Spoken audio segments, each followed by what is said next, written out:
Hello and welcome to the Nitty Gritty Writing Podcast. I'm Simon Canton. And I'm Dave Higgins. And this week we're going to be talking about self-care for authors. But before we do that, the first thing I'll go over is something Dave and I have talked about, which is that we're thinking we're now going to take a break until later this year. So essentially take summer off. And that's because I'm not getting a lot of writing done. So essentially I'm turning up on the podcast without anything new to provide to you guys as listeners.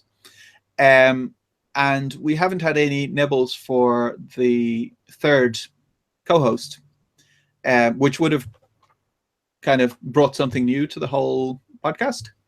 So we're thinking that until we've got something new to tell everyone, we're going to take a little break. But as soon as we have something new, then we'll be starting back up again. So we're not finishing the podcast forever. We're just pausing until we've got some news.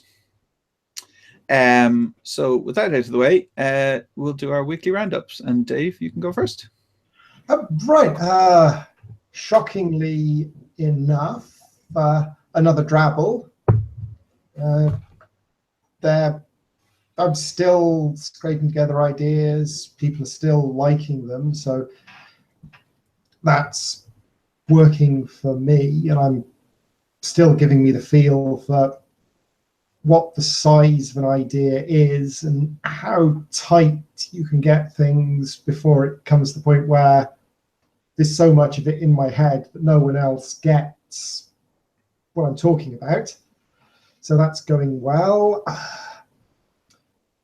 Last week, I said that I got hung up on a short story where one of my characters just didn't have the right motivation.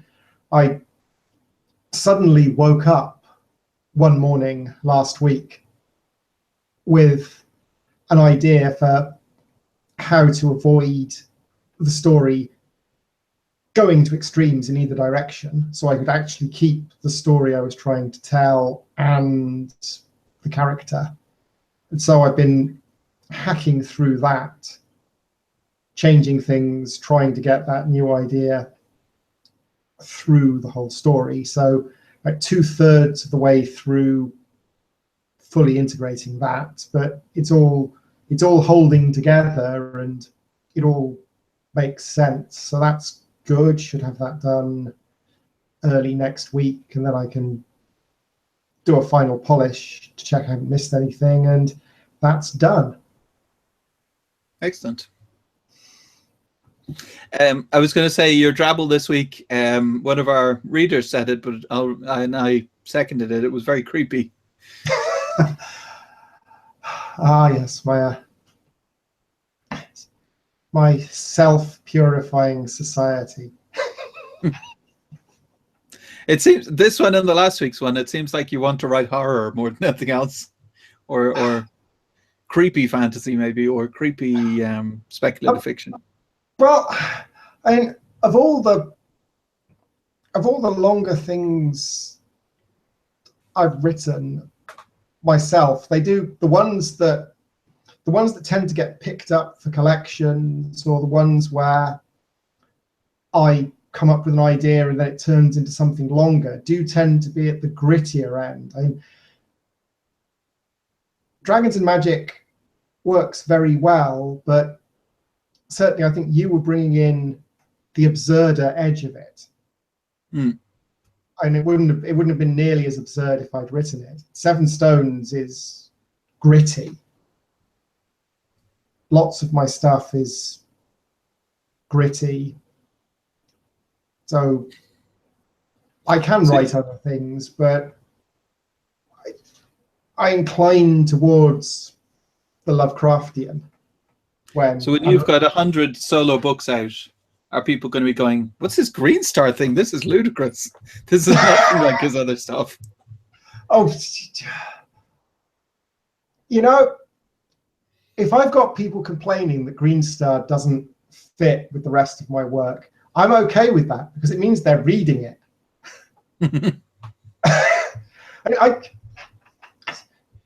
Green Star's great. And trying to manage it, not that I only want to write horror. I think it's like sort of with X amount of words a week that I can come up with and get out, my go-to place is at the grittier end of the spectrum rather than the absurd. Potentially also with Drabbles, humor is tricky to do without being hardy ha-ha in only 100 words. So I could tell a joke about two clowns going into a pub and that would get a bit of a laugh, but you can't really put any depth in it. Whereas with horror, half the depth is in the sense that there's something in the cupboard and you don't quite know what's going on and how to deal with it. So potentially horror works better with bits missing than jokes do. Certainly romance. I did a romance and people liked it, but for a romance, for me, it needs a build-up. It needs space for the characters to get to know each other. Because in real life, if you think about it, you'd be walking along the street, you could see something that makes you laugh. You'd be walking along the street, you see something that makes you scared.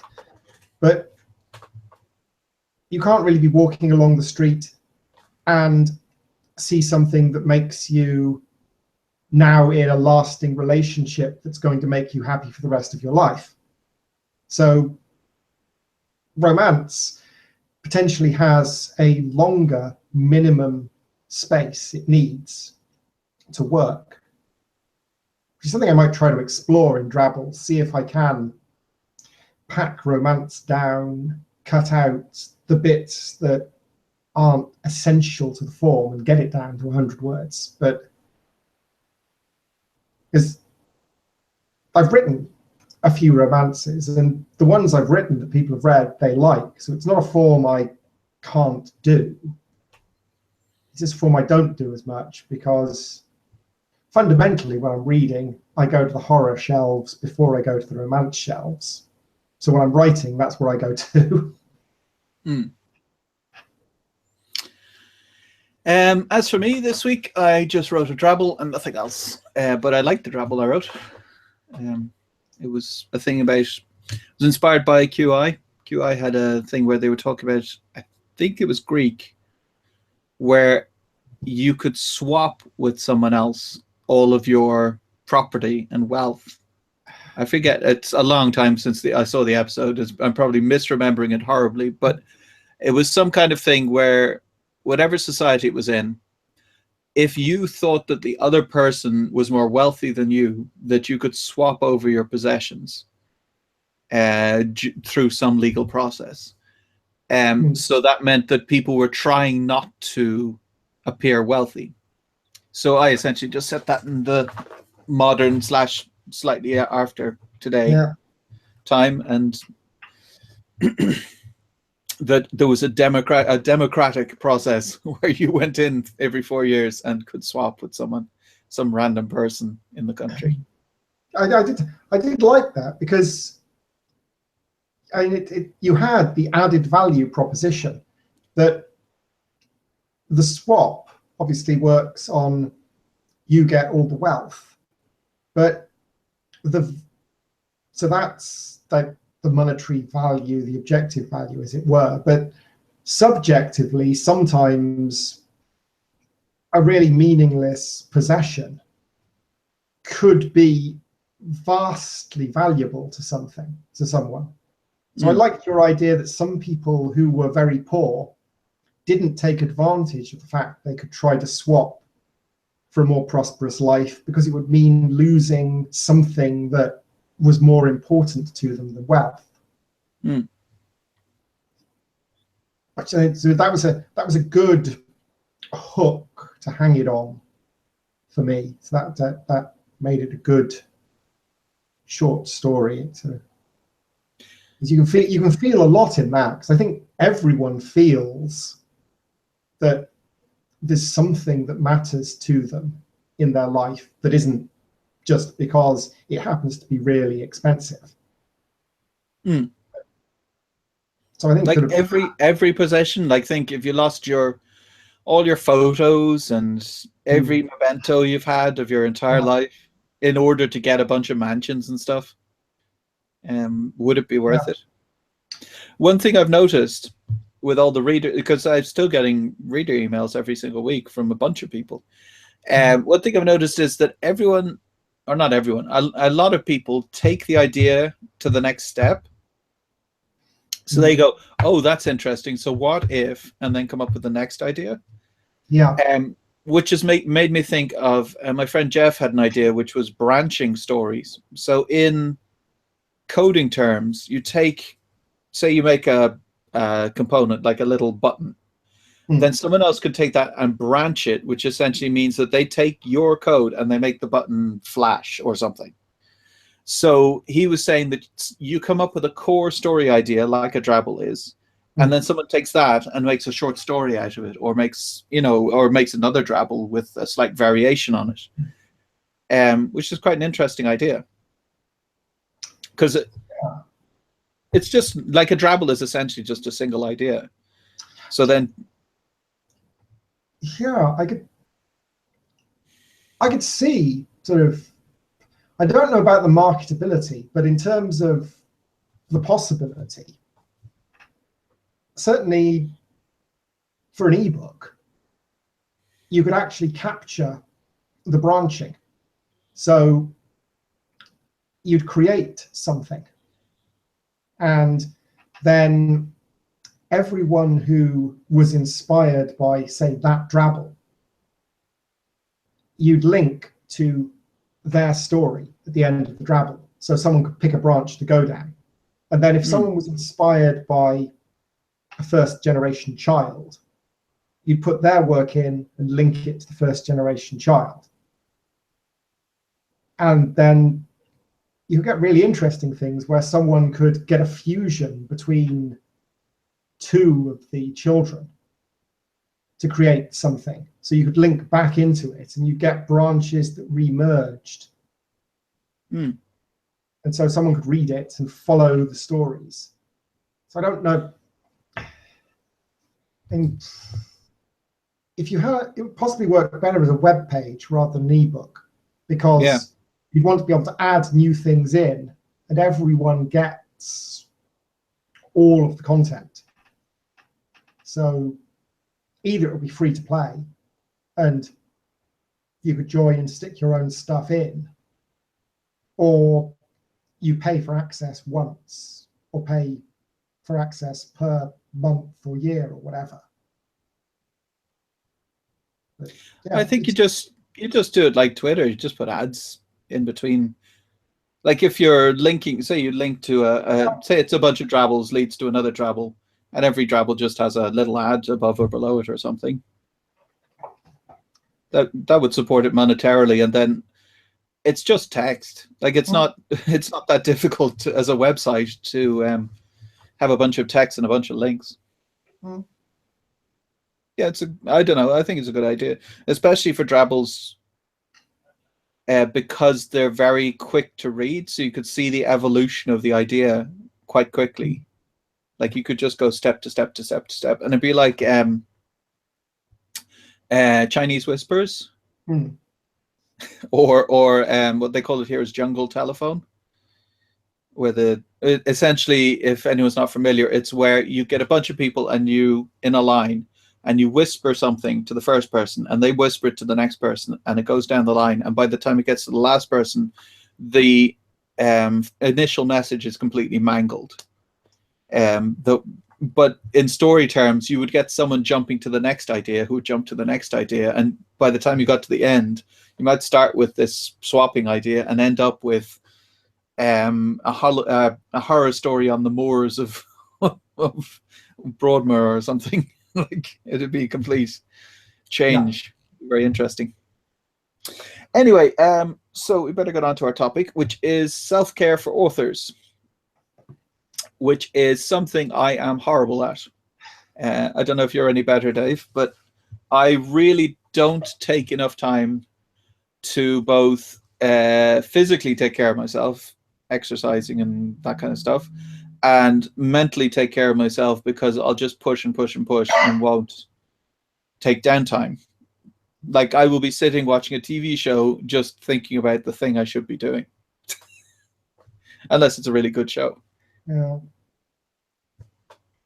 Well, I have a nag installed into my to-do list, because my plan is to go for a walk every weekday, which usually I fulfill by, there's a supermarket that's a couple of minutes walk away, and there's another larger supermarket that's about 20 minutes walk away. So if I go to the larger one, I have more options, and that's 40 minutes walk a day. But sometimes, obviously, there's a whole bunch of stuff that you want to do, and you don't want to go, well, I'm going to take an hour out of my day to go shopping. I'll just go around the corner instead, and I can get it done in 10 minutes. So to allow me to be able to do that occasionally, but still make sure I do enough of it, I have a to-do list that captures all the things I need to do, but includes weekly a certain number of going for walks, so that I know I've got those to fall back on, to nag at me if I try to take too many days in a row where I don't go for a walk, but also that I can miss one without it breaking the rule I've established for how often I have to do it. So if I do it 6 days a week, then that's extra bonus days, which is a good thing, and I can be happy about having done what I wanted to do and extra, which I think is sort of one of the ways of taking care of yourself, is to not set yourself a target that it's going to be hard to do every single time. You look at aerial websites and these exercise websites, and they go, set yourself a target that's a little bit further than you can do, and every time you hit it, move your target up a bit. And maybe that works if you're training to run a marathon, and then once you've run the marathon, you drop back a bit. But for sustainable progress, I prefer the lean, agile programming methodology approach, where you work in small chunks, and for each chunk you say, well, this is what I'm going to do, and this is what else I'm going to try to do if I'm having a good week or month or whatever. So once you've hit what you've promised to do, your iteration is a success. If you do the aspirational stuff as well, then your iteration is a double success. And it's the same thing as sort of almost hitting your target. But because you're calling it success and extra success rather than acceptable and on target, your brain sees it differently. So you feel cheerful once you've hit the first one, which I think that's the ultimate goal, to feel cheerful. Because at the core of writing, what you are doing is sitting silently on your own. You can't really interact with other people while you're writing. You can't interact with other people while you're editing or doing lots of the other core tasks in the author publishing schedule. So what you're looking for is, when you're actually working, is ways to make your work cheerful. One of the things I was thinking about to compare writing to law is that many years ago, I used to do court advocacy all over the country. So I'd get a file in the morning, potentially meet a courier in the centre of Bristol at 5 in the morning. So I could go to the station with the file, catch a 5:20 train up to the north of England, read the file on the train, do the hearing, write up my notes on the way back, pass the file to a courier, collect another file. And so pretty much every day I was grabbing a file, diving on a train, reading the file on the way up, doing the hearing, writing up my notes, slinging it back to head office and cycling that way. And so I'd have days where I got up at 4 in the morning and didn't get home until 9:30 at night. Days where I was out for much longer than average working day and was very funny hours. So the weekends I was kind of knackered because I'd been all over the place. Very stressful doing that, but it was also very satisfying because you do the hearing, you've got the result, you know that that day was meaningful, significantly meaningful, because someone has paid for me to go to York to do this, and I've won the hearing. So it's like 14 hours, 11 hours of which was travel. So that's utterly knackering, but there's an immense feeling of validation in doing it that came immediately. Whereas with authoring, if I put in a 14-hour day writing, maybe that's going to produce a good book. Maybe it isn't. But I'm not going to get the validation that day. I'm not going to get the validation that month. Potentially, I'm not going to get the validation from that until months after I've published it and someone writes a review saying this book was superb. So I think that potentially the biggest silent problem authors face is that they don't have that immediate validation. So for me, one self-care step is to find ways to put the validation in, not gamify it, as it were, but sort of keep in mind when you're designing your targets, your processes, that you want something to make you happy now and then in the process, so that your work has that same validation as when your manager comes over, if you're in a 9-to-5 office job, and says, this was a great memo, it really helped, or whatever. Because you can't get that unless you put it in there. Yeah, which kind of leads on to something they were talking about on self-publishing. I'm getting a real echo. Something they were talking about on self-publishing podcast was writing what you have to in order to get to what you want to write, which I get it. For them, they're full-time and they've got quite a few employees, so they have to make money. But for those of us who are not in that situation, why put yourself in the why give yourself chores, essentially, is what I've been feeling more and more. Why think that, oh, I've opened this series, so I have to finish it? In the way that I think maybe plan. There's a common piece of wisdom that everyone passes around, which is write books in a series because you'll sell more. And that's maybe true. But writing books in a series may not make you as happy as writing single books if you love creating new worlds and you love new ideas and new things like that. Yeah.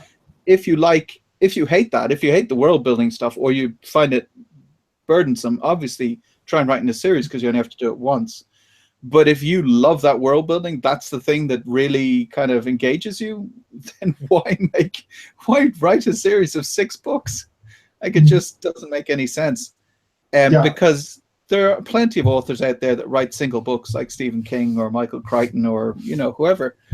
It's not necessary. It may be easier to write in a series. Readers certainly prefer a series, but that doesn't mean that it's the only way to go. And it may not be the most enjoyable way. And this is the sort of, I love my readers. I love hearing back from them, but I don't think it's necessarily healthy to take it to the point where you say you owe your readers the 6th book in a series, particularly if you've only got to book 4 and you're starting to burn out. And I don't think the readers would want that. And if they like your work, I don't think they're going to want you to push yourself. And people gripe at George R.R. Martin about not releasing the next book. But I think if given the choice between him releasing the next book now and him being around to write more, people would wait. So I don't think you owe readers the next book to the point where it should harm your health. I think it's a case of know thyself more than anything else. That when you're writing your first novel, it's very difficult to know. But after you've written, a few at least, after you've written the first one and you've published it, you'll know pretty quickly if you find writing in a series arduous, because you'll try to write the second one and go, oh, I hate this, or you'll try to write the second one and go, oh, this is great, I get to meet these characters again, and I can roll on with that.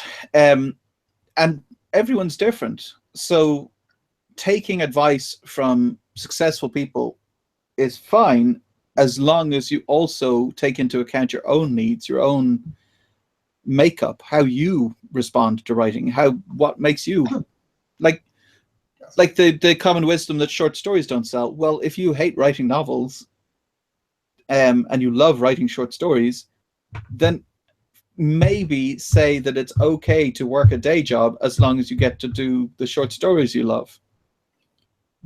Because you may write novels that don't sell anyway, so you might as well do something that makes you happy, I think. Yeah, my short story collections are not flying off the shelves like they're little birds and the building's on fire or whatever, but they do go. I get people who say they like them, so it's not the way to wealth and riches necessarily, but there are short story collections that do okay, and I liked writing them. And this is the important thing: they're making more money for me now I've published them than they would if I'd never written them and had these ideas rattling around in my head that don't work for novels. There's sometimes you've got an idea, but you don't have an idea for how to make it 500 pages.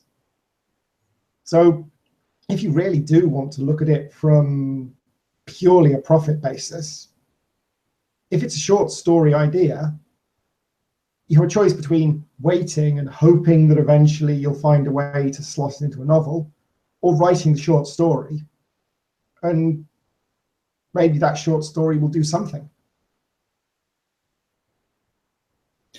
And as not least, if you are really motivated to write that short story, and you write another and another, and you're motivated to write all of them, you're going to be getting more writing done, which means you're going to be getting better. So when you do come across an idea for a novel, you will be so much better than you would have been if you sat there just waiting for a novel idea. Then when you had that novel idea, you wouldn't have been as good of a writer, and you wouldn't write as good of a novel. So less people would want to read it. Yeah. Like if you look at Ray Bradbury, I mean, most of his stuff is short stories. Like he had a number of novels, but I have his short story collection on my Kindle, and if you press next, and read an entire short story, the percentage doesn't even go up. There's so many short stories in that thing. But people have heard of him because he wrote a short story, I believe a short story a day, if I'm not wrong. I could be wrong. And the Ray Bradbury challenge, and I don't know if that's based on the speed he wrote at, or sort of just a sensible slowing down that's still very challenging, is one short story a week for a year, on the basis that it's impossible to write 52 bad stories. So at the end of it, you've written a lot and you've got something that's good, at least one story that's good, probably more. I mean, if you look at, if the average short story is what, about 3,000 words, maybe 5,000? Year 2005, so 3,000-ish is probably a good average, yeah. So that's 156,000 words in a year. Publishable words, not just first draft words, which is a significant chunk for anyone. I mean, 150,000 words is a novel and a half. So, as I say, like that amount of, if you really love writing short stories, that amount of work is going to make you a lot better than if you were trying to write a novel that you hated, or a sequel, or whatever it happens to be. Yeah.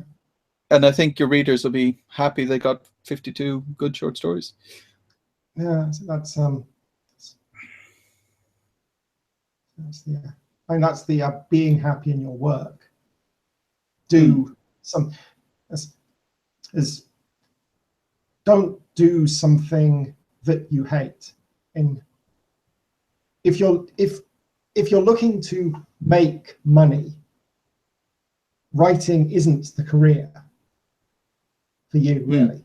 It's not something where you go, oh well, what I'm really interested in is working hard because it will pay me a vast sum of money. Writing isn't going to be on the list. So if you're looking for selling your effort for most profit, so you're going to accept that you don't enjoy your job, but it's paying well, writing isn't it. Do something else. Do something that pays really well, but it's crap for your... Well, I mean, but there's things that pay really well that are also creative, that aren't writing. So programming, the reason why my writing dies off when my programming takes over is because programming is a very creative thing. I mean, I know for non-programmers, it seems like it's just X's and Y's and ones and zeros, but it is a very creative outlet. And there are not even close to the number of programmers in the world we need. Like they said, this was 5 or 10 years ago, but they said that the high school students at that stage, by the time they graduated college, there would be 3.5 million people in a million programming jobs in America that could not be filled because they didn't have enough programmers. Not saying that everyone has to be a programmer. There are other jobs, obviously, that are also creative. That pay. So if you're just doing writing to make money, if you are a marketing expert, yes, you can make money. I would say that because I've seen over and over that marketing experts that get good at writing tend to be quite successful. Yeah. But yeah, if you're... Don't put this will be the most profitable thing as your reason for writing something. Write because you have some joy in it. I think sort of the second thread is looking after yourself outside of writing. So try to find breaks, whether it's a break from the physical sitting at a desk, because humans are not designed to sit at a desk for the entire day and then sit at a desk in the evening. And the only time they're not sitting at a desk typing on a computer is when they're asleep. That's not a great lifestyle. And if you're physically not living an ideal lifestyle, it increases the chances that mentally you won't be in an ideal place either, because it throws out your chemistry, which puts bits of your brain into a funny spin and so forth. So yeah, I mean, that's the thing. The thing that's messed me up in terms of physical activity is last July 2016, my son dropped an electric toothbrush on my foot. And ever since then, I haven't been able to walk very far. Like, I can walk for about 5 to 10 minutes, but then my foot will hurt for a day. If I walk for 20 minutes, then my foot will hurt really badly for a week. And I used to cycle to work and cycle back from work. It was essentially just transport, but that was physical exercise and a break from the keyboard, because you can't type when you're on a bike cycling to work. So that's something for those that have the possibility I'd recommend. It seems like a pain in the ass to have to cycle to and from work. For me, it was about 7.5 kilometers from my house to my work. So about 15K a day.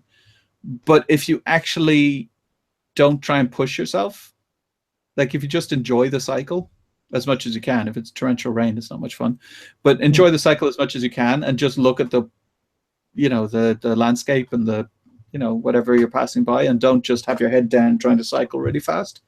It can be quite a good mental break as well as physical break. Yeah.